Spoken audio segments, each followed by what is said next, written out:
Sejam bem-vindos a Marcas Não Falsificadas, parte 2.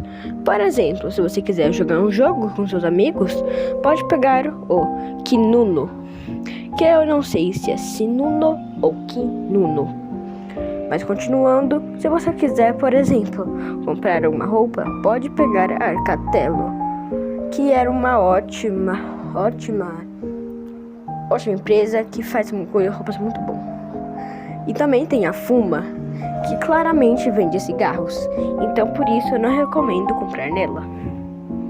Ou pode comprar a Adcats, que é ótimo para você ter um gatinho.